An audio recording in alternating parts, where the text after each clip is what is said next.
Regardez cette carte des fonds marins autour du pôle Nord. Ici, c'est les îles du Canada. Là, c'est l'Alaska américain, le Groenland, l'Islande, l'Europe. Et cette énorme zone-là, elle appartient à la Russie. En théorie, avec des frontières terrestres aussi claires, les fonds marins, ils devraient être partagés aussi proprement, comme ça, sans souci. Mais maintenant, regardez bien ces grosses cicatrices sous-marines bien visibles. Ça s'appelle les dorsales de Mendeleïev, de Lomonosov et de Gakel. Et officiellement, elles ne sont à personne. Zone neutre autour du pôle Nord, le No Man's Land version congélateur. Sauf que depuis 20 ans, la Russie essaye de prouver scientifiquement que c'est le prolongement direct de son plateau continental. Le Danemark, il est pas du tout d'accord. Et lui, il pense que c'est une partie engloutie du Groenland. Le Canada et les États-Unis, eux aussi, ils ont posé leur nom dessus. Personne ne veut repartir avec les mains vides. Et la vraie question, c'est mais pourquoi des pays aussi puissants se battent pour un tas de glaçons, donc un territoire super hostile et inhabitable? Regardez cette carte de réserve potentielle de pétrole et de gaz. Les glaces fondent chaque année de plus en plus. Donc, d'un coup, cette terre morte peut devenir un coffre-fort. Ressources fossiles, nouvelles routes commerciales beaucoup plus rapides. L'Arctique, c'est clair. C'est le dernier continent où tout le monde veut sa part du gâteau. Et honnêtement, ça me rappelle un jeu là auquel je me suis mis il y a pas longtemps, c'est Supremacy World War 3. Si tu veux tester ce genre de conflit géopolitique et sans perdre tes doigts à moins 60 degrés, faut que tu testes Supremacy World War 3. C'est un jeu de stratégie en temps réel où tu diriges un vrai pays moderne au milieu d'un monde complètement en tension. Tu gères ton économie, tu construis ton armée, ta flotte, tes tanks, tes jets. Tu mènes des campagnes qui durent des semaines, je vous jure des fois. Et tu affrontes jusqu'à 99 autres joueurs. Et bien sûr, chacun d'entre eux pense être un génie militaire. Jusqu'à ce qu'il se fasse raser en 5 minutes chrono. Et la petite nouveauté aussi, c'est que maintenant, tu peux nommer des officiers pour diriger tes unités. Et ces commandants apportent des bonus uniques et changent complètement ta manière de jouer. Tu sais, le bon officier au bon endroit et la stratégie peut faire toute la différence. Moi, j'aime trop prendre un petit pays tranquille. À chaque fois, je me dis, bon allez, cette fois-ci, j'y vais tranquille, diplomate. Et au bout de 5 minutes, je vous jure, ça y est, ils m'énervent tous. Et je suis déjà en train de produire des tanks pour aller taquiner les voisins. Ouais, donc le jeu est vraiment cool parce que tu peux choisir justement ton style. Full diplomatie, le mode ninja avec des attaques surprises, ou général complètement mégalo qui veut tout conquérir. Tu adaptes, tu trahis, tu survis. Un peu comme toutes ces puissances autour de l'Antarctique, sauf que là, c'est quand même moins dangereux. Et ce qui fait bien sûr plaisir, c'est que le jeu, il est 100% gratuit, dispo sur PC, sur les mobiles, genre Android, Google, iOS. Et si tu scannes le QR code qu'il y a ici, ou si tu cliques sur le lien dans la description, tu débloques un starter pack exclusif d'une valeur de 40 €, comprenant une élite saisonnière gratuite, l'Elite Railgun. Et c'est offert seulement aux nouveaux joueurs, et seulement pendant 30 jours. Donc il faut se dépêcher, ouais. Donc voilà, si tu veux savoir si t'es capable de gérer une crise mondiale ou juste envahir ton voisin pour le fun, le lien est juste en dessous. Donc s'il te plaît, pour me faire plaisir, clique. On est en décembre 2023. Sur le site officiel du département des États-Unis apparaît une carte assez audacieuse. Dessus, les États-Unis annoncent tranquillement qu'ils étendent unilatéralement les limites de leur plateau continental. Dans l'Atlantique, le Pacifique et le golfe du Mexique. Mais surtout, dans la mer de Bering et l'Arctique. Au total, environ 1 million de kilomètres carrés. Évidemment, tu dois te demander, mais c'est quoi cet appétit soudain? Alors pour comprendre, on va regarder la Convention maritime de l'ONU de 1982. Dedans, il y a une notion clé, c'est la zone économique exclusive. Ça représente 200 miles nautiques depuis les côtes, donc environ 370 km. Donc dans cette zone, à partir de leurs côtes, un État peut exploiter les ressources vivantes et non vivantes. À l'échelle humaine, c'est comme si tu disais, ça c'est mon rivage, donc tout le poisson qu'il y a là-dedans c'est à moi, donc tout ce qu'il y a au fond et sous le fond aussi. Pétrole, gaz, donc tout le pack. Mais comment alors les États-Unis peuvent réclamer des territoires bien au-delà de ces 200 miles? En fait, c'est parce qu'il y a une autre notion, disons, magique, c'est le plateau continental. Il est visible sur les cartes. Et ces nouvelles zones seraient, selon Washington, le prolongement naturel du plateau américain. En gros, ce serait la même logique que la Russie et le Danemark avec le Groenland qui se battent depuis des années devant l'ONU pour faire reconnaître leurs revendications. Sauf qu'il y a un petit détail croustillant. Les États-Unis n'ont jamais ratifié cette fameuse convention de 1982. Donc, officiellement, ils ne la reconnaissent pas. En vérité, ils l'utilisent quand ça les arrange. Et pour faire passer la pilule, le département d'État explique que le plateau continental est une extension naturelle du territoire terrestre sous l'eau. Et que, comme tout le monde, les États-Unis ont le droit de protéger et de gérer les ressources et les habitats essentiels. Et cette zone contiendrait de nombreux trésors naturels comme des coraux, des crabes et des habitants marins vitaux. Ah, cette légendaire inquiétude profonde du département des États-Unis pour les crabes et les coraux d'Alaska. Oh, on verserait presque une larme. En réalité, les vraies intentions des États-Unis se lisent beaucoup mieux dans un autre document. Sur le plateau continental américain, on trouve 50 minerais solides, dont dépendent littéralement l'économie du futur. Du lithium pour des batteries, du tellure pour les panneaux solaires, et pour l'armée, c'est encore plus croustillant. Du cobalt, du titane, du gallium. Ce dernier est utilisé dans les radars de guerre électroniques. Et avec tous les conflits qu'il y a actuellement dans le monde, Washington, il parle pas de sauver des crabes, ça je vous l'assure. Et donc ajoutez à cela 16 métaux rares, dont le géranium, indispensable à la fabrication des puces électroniques. Évidemment impossible de faire sans les classiques, donc le gaz et le pétrole. Tout ça c'est dedans. Les estimations pour cette nouvelle zone américaine parlent de 6,5 trillions de mètres cubes de gaz et 50 milliards de barils de pétrole. Pour vous donner un ordre d'idée, aujourd'hui les États-Unis brûlent environ 7,5 milliards de barils par an. Donc ce qu'ils viennent de s'attribuer là, c'est pas une carte postale glacée, c'est l'équivalent de 7 années de pétrole tranquille, même dans le pire des scénarios où tout le reste disparaîtrait ailleurs. Et donc on comprend que Washington en réalité ne récupère pas des kilomètres carrés abstraits remplis de phoques, mais surtout un stock stratégique très réel. Mais pourquoi l'Arctique justement? Il faut savoir que les États-Unis sont le plus gros consommateur de pétrole au monde. Alors que la majorité de la production se situe plutôt au Moyen-Orient, d'un côté, les Américains y ont longtemps dominé le jeu. De l'autre côté, la Chine avance ses pions, l'Iran reste un ennemi officiel et increvable, et pendant ce temps-là, il y a les Houthis, l'Irak instable, la Syrie en ruine. Bref, c'est une région ultra rentable, il n'y a pas de doute, mais c'est quand même ultra enflammable. Et puis, il y a un détail historique et savoureux, c'est qu'au milieu du XXe siècle, beaucoup de pays producteurs acceptaient à peu près tout tant que ces messieurs bien blancs de Londres ou de Washington apportaient la technologie pour sortir le pétrole du sol. Et aujourd'hui, ces mêmes pays-là, ils gagnent tellement d'argent qu'ils choisissent en fait eux-mêmes avec qui s'allier, à qui vendre et surtout pour combien. C'est pour ça que depuis des années, les États-Unis réduisent stratégiquement leurs dépenses au pétrole du Golfe Persique, au profit des sources plus calmes et surtout plus contrôlables, comme par exemple le Canada, le Mexique ou la production nationale. Parce que défendre du pétrole saoudien dans un conflit régional, c'est beaucoup plus coûteux que de poser une flotte dans le Golfe du Mexique ou en Arctique et de dire tranquillement ça c'est à nous. Et bon courage pour contester. Parce que vous avez entendu beaucoup de protestations lorsque les États-Unis se sont attribués des millions de kilomètres de l'Arctique? Non. Hein? Personne? Voilà, exactement. Ah, ils se sont fait un beau cadeau de Noël. D'ailleurs, toi, t'as eu quoi comme cadeau? Tu me le dis dans les commentaires. Mets un gros like et souhaite un joyeux Noël dans les commentaires. Et dites-moi, êtes-vous prêt à découvrir le continent du futur pour qui tout le monde se bat? Alors, c'est parti. Alors, c'est vrai que avant, pendant des siècles, personne ne s'est réellement posé la question de la valeur stratégique de l'Arctique. Et franchement, à première vue, on peut comprendre. Parce que pourquoi se battre pour un endroit où au-dessus du cercle polaire habitent à peine 4 millions de personnes? À l'échelle de la planète, c'est un groupe WhatsApp. Sauf que voilà, selon les estimations préliminaires, entre 13 et 30% des réserves mondiales encore non découvertes de pétrole et de gaz pourraient se cacher sous les glaces arctiques. Oui, donc un tiers. Et même si aujourd'hui on se dit que forêt dans le Pergérisol c'est impossible, ou alors c'est complètement hors de prix, l'histoire nous a appris une chose, c'est que quand il y a suffisamment d'argent, le mot impossible, il disparaît. Ah, ils font comme la banquise. Et admirez-moi ce document historique. Un chèque de 7,2 millions de dollars. Les amateurs de l'histoire le savent déjà. C'est exactement la somme que la Russie encaisse en 1867, en vendant aux États-Unis une terre froide, lointaine et à l'époque jugée totalement inutile. C'est l'Alaska. Alors pourquoi ils veulent le vendre? Parce que la Russie à l'époque, elle sort ruinée de la guerre de Crimée. L'État russe ne gagne plus un copec. Or, à ce moment-là, les États-Unis sont en pleine expansion. Donc en gros, ils se disent vaut mieux gagner un petit peu d'argent maintenant que tout perdre plus tard. Mais si vous croyez que les Américains sont super ravis à ce moment-là,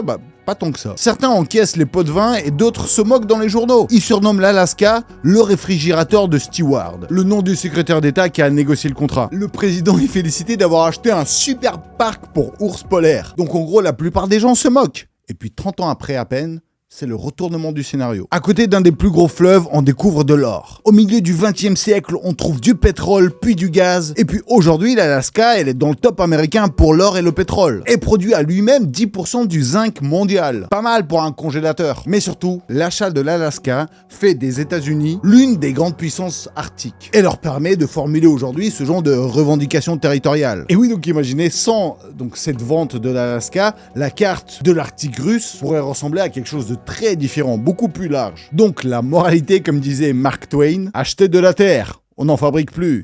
Dans 20-30 ans, il n'y en aura plus. Et je peux vous dire que la France, elle fait aussi partie de l'affaire. Je vous présente la péninsule de Yamal. Là-bas, peu importe l'année, même au cœur des hivers les plus violents, quand la mer est verrouillée par une glace arctique bien épaisse, le trafic ne s'arrête pas. Ouais, les navires continuent de passer. Et c'est précisément d'ici que le gaz naturel liquéfié est exporté à la chaîne. Il est escorté par des brise-glaces nucléaires. Par exemple, regardez ce mastodonte. C'est le méthanier Christophe de Margerie. Et il porte le nom de l'ancien patron de Total Energy, mort en octobre 2014 dans un accident absurde à l'aéroport de Vnukovo en Russie à Moscou, quand son avion a malheureusement percuté une déneigeuse. Mais le bateau n'a pas été baptisé en son nom uniquement pour la symbolique. C'est parce que dès le tout début, Total a investi vraiment des milliards sur le projet gazier de Yamal. Patrick Pouyanné, donc le PDG de Total, l'explique très clairement. C'est un projet colossal de 27 milliards de dollars. Yamal possède une des plus grandes réserves de gaz au monde, capable d'alimenter à la fois les marchés européens et les asiatiques. Le gaz est l'énergie du futur. Et avec ce projet, nous construisons de nouvelles bases pour la croissance future de notre entreprise. Donc vous vous dites sûrement, bon, ça c'était avant 2022, donc aujourd'hui avec toutes les sanctions contre la Russie,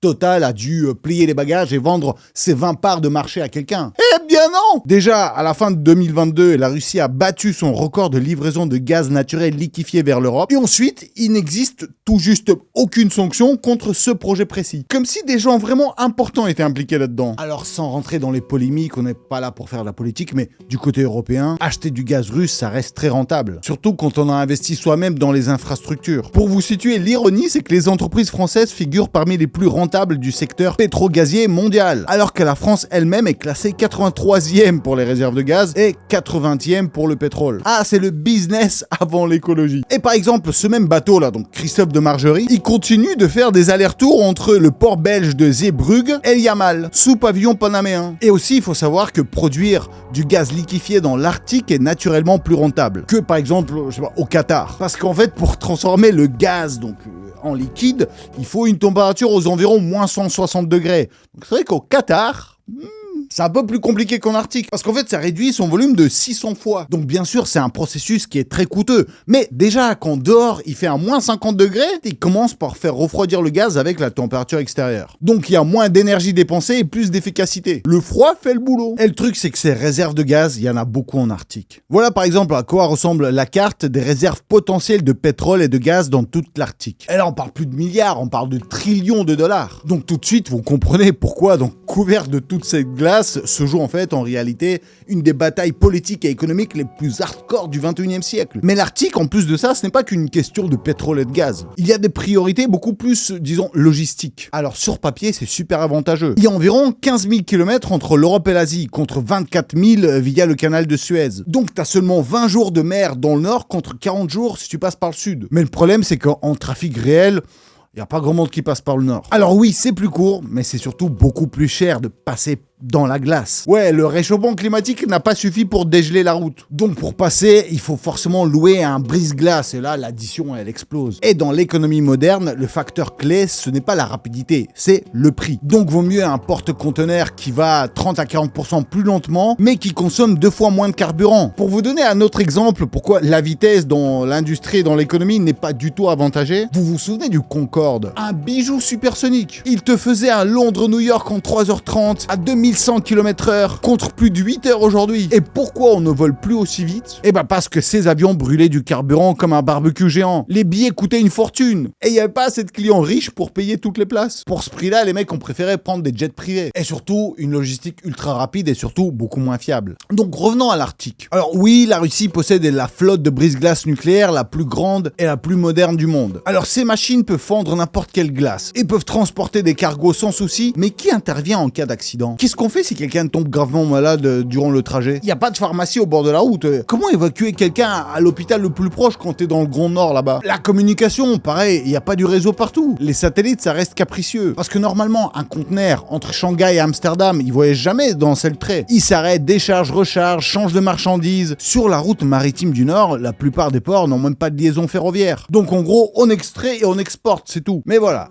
Sauf que depuis la fin des années 70, les statistiques montrent que la surface de l'océan Arctique gelé a quasiment été divisée par 2. Et c'est particulièrement visible en septembre. Les années 1983, 93, 2003 et 2013, la tendance est claire. Les climatologues estiment que vers 2040-2045, l'océan Arctique pourrait être totalement libre de glace en été. Et là, bien sûr, tout change. Parce que donc, pendant plusieurs mois par an, cette route du Nord pourrait devenir beaucoup plus rapide et beaucoup moins chère. Une sorte de TGV maritime. Et donc forcément, ce territoire, ça attire. Donc souvenez-vous, je vous ai parlé de la zone économique exclusive. Ce truc à côté de tes côtes. La zone où un État peut exploiter ses ressources, pêcher, pomper du pétrole et du gaz. Et tiens, quiz, à ton avis, quel pays dans le monde a la plus grosse zone économique exclusive? Tu me le dis dans les commentaires là. Logiquement, on penserait à la Russie, vu que c'est le plus grand pays du monde.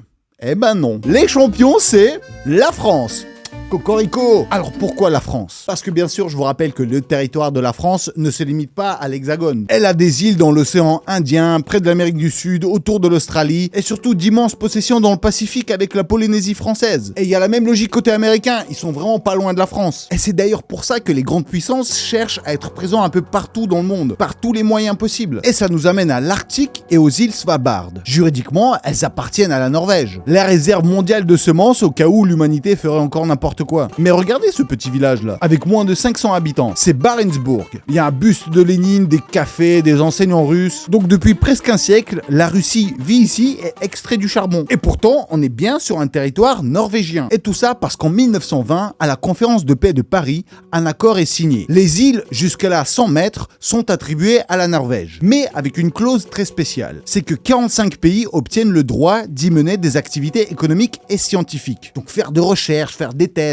Donc en gros, on dit aux Norvégiens, ok, c'est à vous, mais on peut tous venir bosser ici. Et à l'origine, tout le monde venait là-bas pour exploiter du charbon. Les Hollandais, les Danois, les Américains, les Britanniques. Mais le problème, c'est que travailler aussi loin dans le Nord, c'est pas évident pour tous les pays. C'est pas vraiment le rêve des investisseurs occidentaux. Trop cher, trop compliqué, puis trop froid. Et de son côté, l'URSS à l'époque, bon déjà, elle est vachement proche, elle sort de sa guerre civile, et elle cherche à se réinstaller politiquement dans la région. Donc elle a racheté des mines déficitaires, et en 1931, elle fonde sur place le Trust Arktikugol. Et c'est lui qui opère encore aujourd'hui. Et donc cette infrastructure continue de fonctionner, mais honnêtement, ils sont plutôt déficitaires. Alors pourquoi faire fonctionner un centre d'extraction de charbon alors que tu perds de l'argent? Et la réponse est géologique. Les différentes couches de minéraux. Et voici un extrait d'un vieux film soviétique pour expliquer. La particularité de la structure géologique de l'archipel est que, sur une surface relativement réduite, affleurent presque tous les minéraux nécessaires. Les géologues y découvrent sans cesse de nouveaux gisements de charbon et la prospection de pétrole et de gaz est considérée comme très prometteuse. Donc en traduction, c'est ok, on perd de l'argent aujourd'hui, mais on garde un pied sur place, parce que dans l'Arctique, celui qui part, il perd sa place. Très souvent à tort. Et celui qui reste suffisamment longtemps finit par décrocher le jackpot. Et maintenant, remettez-vous en tête la carte potentielle des réserves de pétrole et de gaz. Si demain, on découvre quelque chose de vraiment très précieux au niveau de Svalbard, et que la Norvège, d'un coup, elle décide de lancer des exploitations, la Russie, elle sera la première à lever la main, à dire « Hop, hop, hop, hop, attendez !» Parce que nous, ça fait 100 ans qu'on est là, hein, on exploite du charbon à perte. Alors s'il vous plaît, c'est un peu à nous, vous nous laissez faire. Si vous voulez au pire, on partage, et si vous voulez pas, bah on prend tout pour nous. Hein. Et au passage, si jamais, on veut surtout développer du tourisme ici. Un genre de tourisme arctique. Alors c'est marrant ce prétexte de tourisme. Ce genre de tourisme arctique sous couverture. Alors un milliardaire chinois a déjà essayé de le tenter il y a une dizaine d'années. Il propose d'acheter 300 km² en Islande. Et officiellement, c'est pour l'amour des volcans. Il veut y construire un complexe touristique, faire du golf. Mais bizarrement, les autorités islandaises préfèrent décliner l'offre. Vendre de la terre à des Chinois déterminés, très motivés, dans l'Arctique, ça rend parano. Même délire côté américain. Vous vous souvenez quand Donald Trump propose en 2019 d'acheter le Groenland au Danemark pour environ 600 millions de dollars par an? Donald Trump réaffirme son intérêt pour une prise de contrôle du Groenland. Nous avons besoin du Groenland pour notre sécurité nationale. Leur population est très réduite. Je ne sais pas, les gens parlent du Danemark, mais le Danemark n'a pas dépensé un centime. Son argument est tout simple, c'est de toute façon le Danemark, il dépense de l'argent là-bas, il gagne rien. Et puis évidemment, Donald Trump est aussi très intéressés par les ressources minières du Groenland. Sauf que le Groenland régorge d'hydrocarbures, d'uranium et de terres rares. Le néodyme, le praséodyme, le dysprosium, terbium, exactement ce qu'il faut à une économie high-tech américaine. Sur la côte, il y a des navires russes et chinois partout. Et le problème, c'est que la Chine, elle contrôle déjà environ 70% de l'extraction de terres rares via des gisements en Afrique. Et Washington, il aimerait bien diversifier. Mais à la différence de l'Afrique, les Danois, c'est pas un pays pauvre sous pression financière. Vendre le Groenland, très peu pour eux. Oui, les Groenlandais sont évidemment contre. D'autant plus qu'en 1946, ils ont déjà dit non à un autre président américain, Harry Truman, qui proposait alors 100 millions de dollars pour l'île, ce qui ferait environ 1,3 milliard de dollars aujourd'hui. Comme quoi, l'idée date pas d'hier. Alors, dans un monde idéal très naïf, l'Arctique serait un territoire neutre. Pour des scientifiques du monde entier, qui, main dans la main, protégeraient la nature, tout en étudiant la planète. Alors pourquoi c'est une fantaisie? Regardez ces photos prises près du Svalbard au début du XXe siècle. Il y a des chasseurs venus de Chine qui massacrent des baleines pour leur graisse. À l'époque, la civilisation avait besoin de l'huile de baleine pour les éclairages des lampes.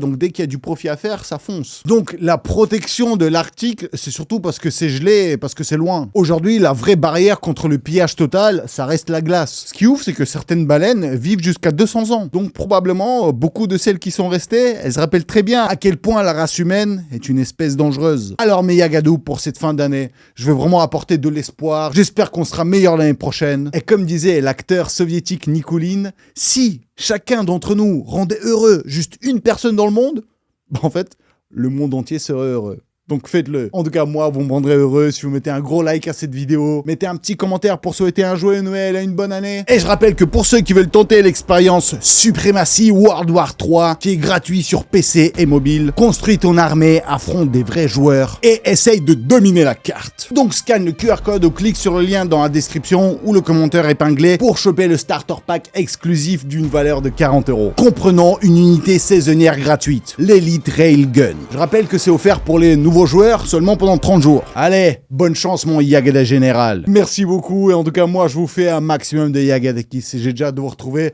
à la prochaine vidéo qui va arriver l'année prochaine. Mais ça va arriver vraiment très bientôt.